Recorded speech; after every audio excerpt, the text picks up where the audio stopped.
সৈয়দ জাহাঙ্গীর আলম, দিনাজপুর ৩, সময় ৬ মিনিট। কত? বিসমিল্লাহির রহমানির রহিম।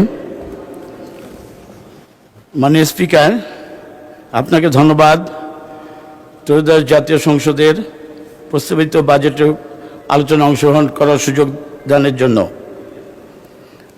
দিনাজপুর সদর ৩ আসনের জনগণের পক্ষে এই বাজেটকে সময়োপযোগী, জনকল্যাণমুখী এবং জনবান্ধব বাজেট হিসাবে স্বাগত জানাই। এই বাজেটের মাধ্যমে দেশ একটি কল্যাণমুখী দেশে রূপান্তর হওয়ার বিষয়ে একটি ইতিবাচক পদক্ষেপ। মাননীয় স্পিকার, একটি গানের দুটি লাইনের কথা বলে আমি আমার কথা শুরু করব। সেটি হলো, আমরা যখন ছোট ছিলাম তখন একটি ছবি দেখেছিলাম, গোলাপি এখন ট্রেনে, ছবিটির নাম। সেই ছবির মধ্যে আমরা একটি গান শুনেছিলাম, হায়রে কপাল মন্দ চোখ থাকিতে অন্ধ। আজকে ২৬-২৭ অর্থ বছরে বাজেটের পরিমাণ ৯,৩৮,০০০ কোটি টাকা। এই বাজেট বাস্তবায়নের মূল চ্যালেঞ্জ হলো স্বচ্ছতা, জবাবদিহিতা ও দক্ষ ব্যবস্থাপনা। জনগণের প্রত্যাশা পূরণে প্রতিটি টাকার সঠিক ব্যবহার নিশ্চিত করতে হবে। বিশেষ করে মূল্যস্ফীতি নিয়ন্ত্রণ, কর্মসংস্থান সৃষ্টি, কৃষকের ন্যায্য মূল্য নিশ্চিত করা গেলে এই বাজেট সত্যিকার অর্থে জনকল্যাণমুখী বাজেট হিসেবে প্রতিষ্ঠিত হবে। যে কথাটি বলতে চাই, আজকে মাননীয় প্রধানমন্ত্রী এবং অর্থমন্ত্রী মহোদয় যে ৯,৩৮,০০০ কোটি টাকার বাজেট প্রণয়ন করেছেন, এই বাজেটে আমরা স্পষ্টভাবে বাংলাদেশের জনগণের চিত্র আমাদের চোখের সামনে। সেটি হলো, এই বাজেট হওয়ার পরে কেউ বলেনি যে গরিব মারার বাজেট। কেউ যদি বলে থাকে সেটি তারা অন্ধ হয়ে বলেছে। মাননীয় স্পিকার, সেই জায়গা থেকে আমি বলবো যে আজকের এই বাজেট জনগণের কল্যাণমুখী একটি বাজেট। বর্তমান সরকারের মাননীয় প্রধানমন্ত্রী এবং অর্থমন্ত্রী আমাদের জাতির সামনে উপস্থাপন করেছেন ২৬-২৭ অর্থ বছরের বাজেটে। মাননীয় স্পিকার, বর্তমান বৈশ্বিক অর্থনৈতিক অস্থিরতা, মূল্যস্ফীতি এবং আন্তর্জাতিক নানা চ্যালেঞ্জের মোকাবেলা করে সরকার যে বাজেট প্রণয়ন করেছে তা দেশে অর্থনৈতিক স্থিতিশীলতা বজায় রাখতে এবং গুরুত্বপূর্ণ ভূমিকা রাখবে বলে আমি বিশ্বাস করি। মাননীয় স্পিকার,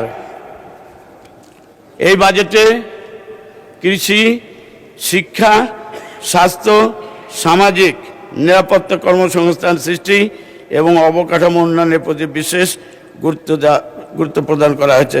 মাননীয় স্পিকার, আজকে যে বাজেট স্থানীয় সরকার মন্ত্রণালয় কর্তৃক প্রস্তাবিত বাজেট রাখা হয়েছে, দিনাজপুর সদর ৩ আসন একটি অবহেলিত। এই আসনের দীর্ঘ ১৭ বছর ফ্যাসিস্ট সরকারের আমলে কোনো উন্নয়নমূলক কর্মকাণ্ড না হওয়ার জন্য আমি মাননীয় মন্ত্রী মহোদয়ের কাছে, আপনার মাধ্যমে মাননীয় মন্ত্রী মহোদয়ের কাছে বলবো, দিনাজপুর সদর ৩ আসনের জন্য এলজিডি কর্তৃক একটি বিশেষ প্রকল্প গ্রহণ করে দিনাজপুর 10টি ইউনিয়ন এবং পৌরসভার উন্নয়নমূলক কর্মকাণ্ড পরিচালনার জন্য আমি আপনাকে অনুরোধ করব। মাননীয় স্পিকার, স্বাস্থ্য খাতে যে বরাদ্দ দেওয়া হয়েছে সেই বরাদ্দের আদলে আমি বলবো যে দিনাজপুরে তৎকালীন শহীদ প্রেসিডেন্ট জিয়া রহমান সাহেব একটি মেডিকেল কলেজ স্থাপন করেছিলেন। সেটি বিগত তৎকালীন স্বৈরাচার সরকার সেটি বাতিল করেছিল। পরবর্তীতে মাননীয় আমাদের প্রয়াত প্রধানমন্ত্রী বেগম খালেদা জিয়া কিন্তু সেটি স্থাপন করেছিলেন। আজকে সেই দিনাজপুর মেডিকেল কলেজটি 500 শয্যা বিশিষ্ট মেডিকেল কলেজ। সেখানে আমি গত শনিবার গিয়েছিলাম কিছু রোগীকে দেখার জন্য।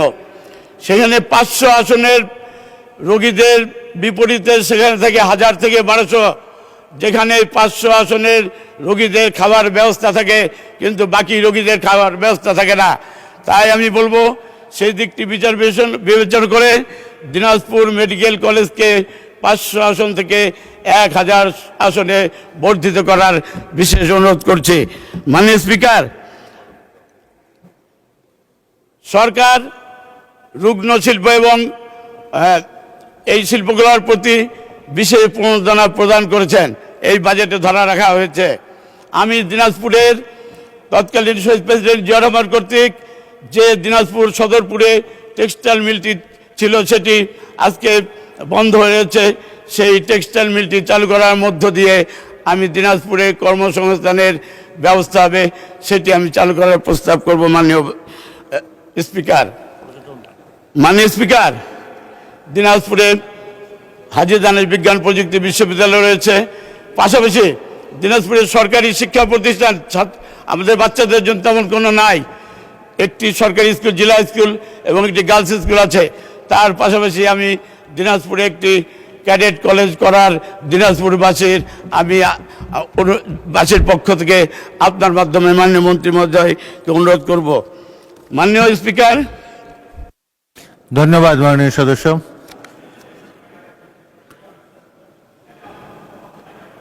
এখনো বাকি রয়ে গেছে, বলেন 1 মিনিটে বলেন। সাম আপ করেন প্লিজ।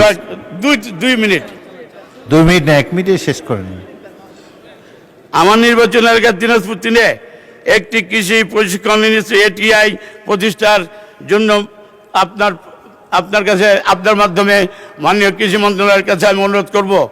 2 নম্বর, মাননীয় স্পিকার, দিনাজপুর জেলায় একটি আধুনিক অ্যাগ্রো ইন্ডাস্ট্রিয়াল ইকোনমিক জোন স্থাপনের অনুরোধ করি। মাননীয় স্পিকার, দিনাজপুর অঞ্চলে ক্লাইমেট স্মার্ট কৃষি প্রযুক্তি নির্ভর ও জলবায়ু সহনশীল বিশেষ প্রকল্প গ্রহণ করার জন্য আপনার মাধ্যমে সংশ্লিষ্ট মন্ত্রী মহোদয়কে আমি অনুরোধ করব। মাননীয় স্পিকার, আজকের এই 26-27 অর্থ বছরের জাতীয় বাজেটের পক্ষে আমি দৃঢ় সমর্থন জানাচ্ছি। এই বাজেট একটি বাস্তবসম্মত, উন্নয়নমুখী এবং সময়োপযোগী বাজেট, যা দেশের চলমান অর্থনৈতিক চ্যালেঞ্জ। ধন্যবাদ।